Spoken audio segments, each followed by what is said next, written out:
Hey folks, welcome to eCommerce 360. Today we have Chase Clymer, co-founder, podcast host of Honest eCommerce, and he is a co-founder of Electric Eye, which creates Shopify power sales machines from strategic designs, development, and marketing decisions. Welcome to the podcast, Chase.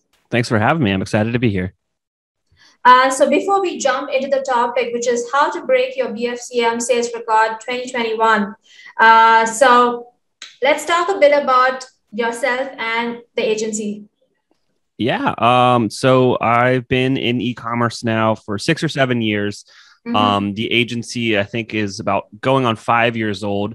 Many moons ago, my co-founder and I kind of started the agency by accident, like a lot of agencies end up starting. We were passionate about helping small businesses, and we kind of found Shopify, and we're really enamored by the tool and the functionality of it, and just quickly kind of hit a stride. And next thing we knew, we had about a half a dozen clients before we even had a name for our agency.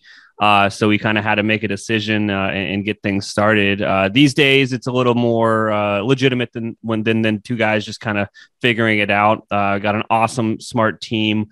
And we're, doing a lot of projects on the design development side, making extremely fast and performant websites for our client, solving a lot of interesting problems for them, and doing a lot of marketing and advertising. So I think Google and Facebook, and like email marketing. So Klaviyo and PostScript and owned marketing as well. And we're about to launch our CRO offering next year. So I'm excited about bringing that one to market as well. Absolutely fascinating. So let's talk about the topic for the day, which is breaking BFCM sales record. We know that e-commerce brands, especially in 2020, a boon in disguise for e-commerce, had amazing year as far as BFCM is concerned. Do you think this year brands stand a chance to break their previous record? Yes and no. So there's kind of two answers to the question, right? So I think if they have the product to sell, it should be easy to break the record. I think that every brand should be breaking their kind of holiday sales records every year. I think every brand should be growing every year.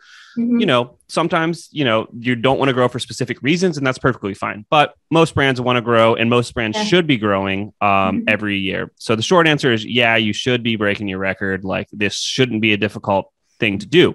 But I do know some brands are running into logistical issues with sourcing their products and getting their products in time. And you can't break a record if you don't have the product to sell. So that's going to be a reality of what we're facing this year. And it's going to be really unfortunate. Let's hope that they're able to break their record for their own sake. So talking about marketing and sales, right? What do you think are some of the must-have strategies for them to increase sales this year in particular? Yeah, I think that one thing that a lot of brands end up doing that is an interesting choice, and I would go as far to say is a bad choice, is they like overcomplicate what their offer is for Black Friday, Cyber Monday, or just the holidays in general. You just got to take a step back and think about your customer, and who you're trying to like position this offer to. It's a normal guy or gal, and they're getting 20 or 30 of these emails on, the same day that you're sending these things out. And if you're sending something that's overly complex, and I, as a consumer, can't understand it like instantly, you probably already lost me. You probably already lost a sale. So like an issue that I see there is like people that are, they'll have like 4 or 5 sales or offers that's going on their website at one time. And it's really difficult to understand them all. They're all kind of different types of sales. So like, spend $200, get a free t-shirt, or you buy a hat, you get one free. And also like you buy 2 shirts, you get a second one for a third off. Like there's all sorts of competing offers that are really, really confusing to a customer. Simple sells, simple works. Like you want your offer to be really straightforward. And I oftentimes argue for an offer that is just like the entire store or one particular thing. Like this is the deal.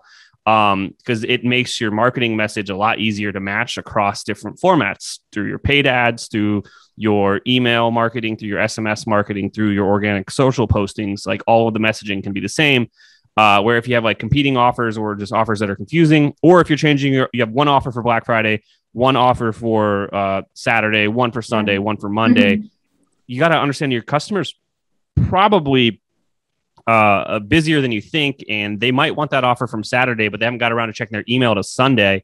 And now you kind of basically invented a customer service complaint because they're going to try to get that offer or email you back for it. So I think that, keep it simple. You got to really think it through what's going to really be of service to your customer and what type of deals are they kind of looking for.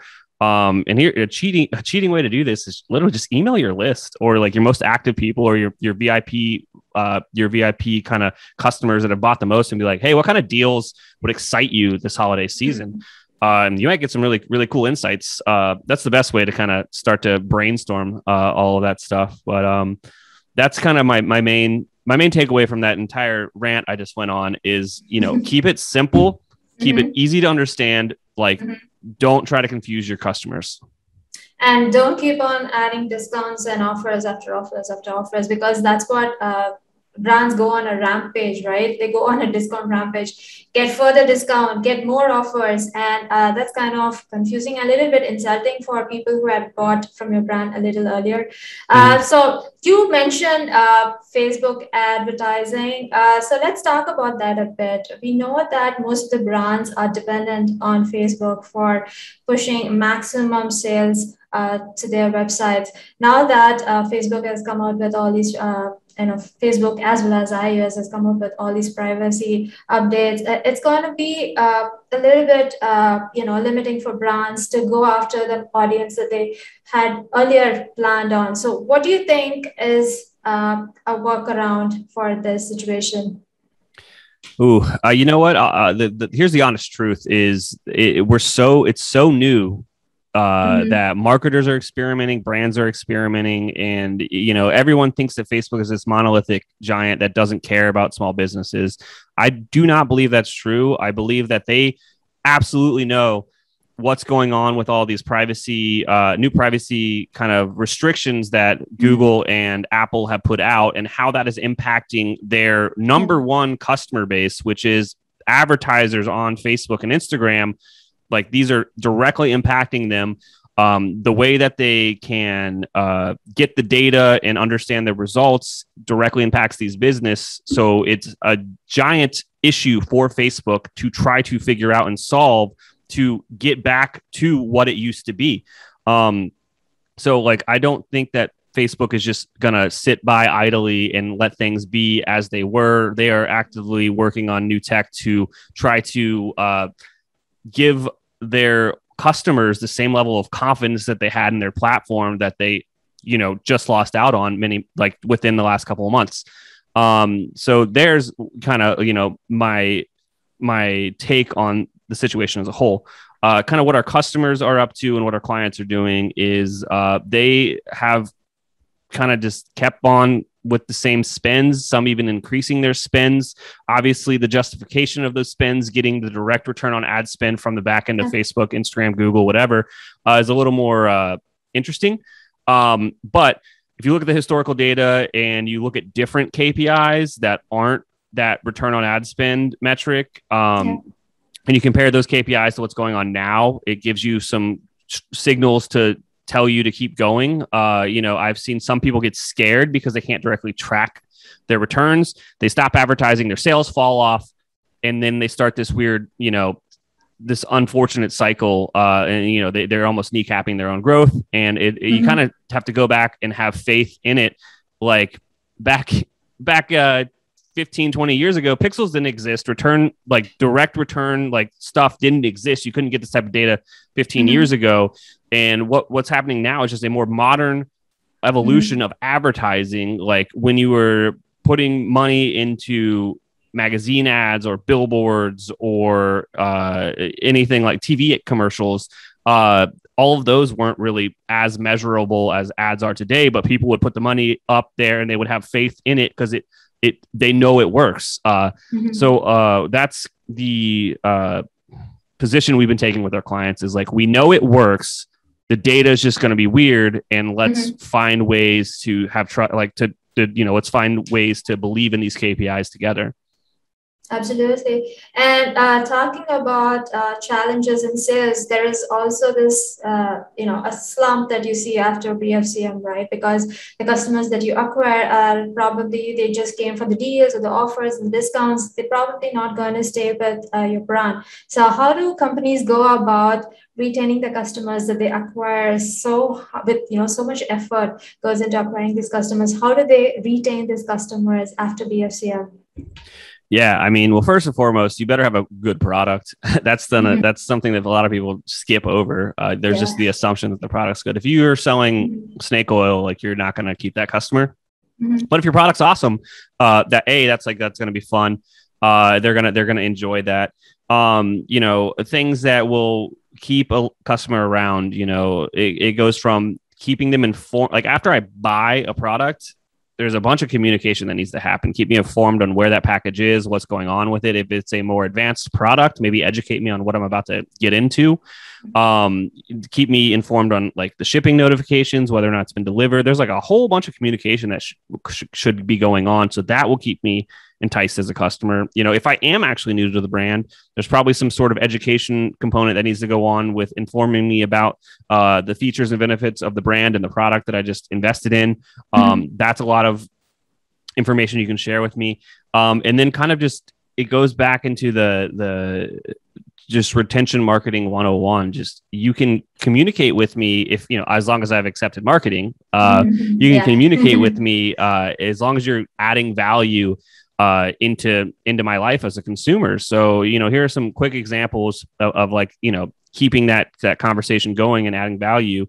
We have one client that is a direct to consumer steak company. They sell high-end steaks, and they are always sharing recipes with their audience through their own marketing channels. And that's a fantastic way to keep me on your list and have me entertained by those emails. And they're not asking for the sale every time, but they do occasionally, and that does work. So that's kind of a great example of knowing, your audience, knowing your customers, knowing what type of information and content that they respond with, and how to keep them on your list and kind of active. Another, example of that is we've got a fitness brand, and they sell, clothing, goods like that, and some of the accessories, but it's mostly apparel. But what they're sharing with their audience all the time is workouts. You know what I mean? Like, that's what resonates with their audience. So if you're going to take anything away from this is, if you're having trouble thinking what kind of content resonates with your audience, just think of like, what are my customers into? What kind of, avatar is that? And then like, what does that avatar do? What do they like? And that should help you brainstorm some content to start sharing with them through these own media channels, to keep them around. And, when you're top of mind, they will consider buying again. Absolutely. So keep yourself the top of your mind of your customers at all times, but not in a spammy way, but in a way that, that engages with them. So we are towards the end of the podcast. So as a parting advice to brands, what can help them maximize their BFCM sales even further? I'm sure they're all having some sort of a goal that they want to hit, but is there a hack, or is there something that they can, throw in last minute just to maximize it, push it further up from your perspective? Yeah. I was thinking about this before we got on the call earlier, and I thought about it for a good 10 minutes, and I thought it was an interesting question. Then I was like, well, we're going to talk about kind of the basics of like what to do. But this is a more strategic position. So when you are developing your offer, put in a threshold that they have to hit that is higher than your average order value before they get that discount, right? So say you've got a $75 AOV. If you're going to really do this thing, maybe your discount doesn't kick in until there's $100 in the cart, or, it really depends on your brand and what you're doing, but, try to go for a larger cart value with a better discount, because that's a better return for you as an advertiser and as a brand than a discount that starts at lower priced products to where you might be breaking even on that acquisition. So that's a very strategic position there is try to go for a higher average order value during this time by positioning your offer around something that entices a higher average order value. That's very interesting, because for BFCM, typically, like we discussed earlier, there's going to be a drop. No matter how good your retention is, there's going to be a drop sometime after the BFCM gets out. And it makes sense to have a higher first average order value than relying on their repeat purchases, especially for BFCM sales. So that was a very interesting and very focused advice. Thank you so much, Chase, for coming in our show and giving us some really specific and focused insights and strategies for brands to get ahead this BFCM. Thank you so much. Absolutely. Thank you so much for having me.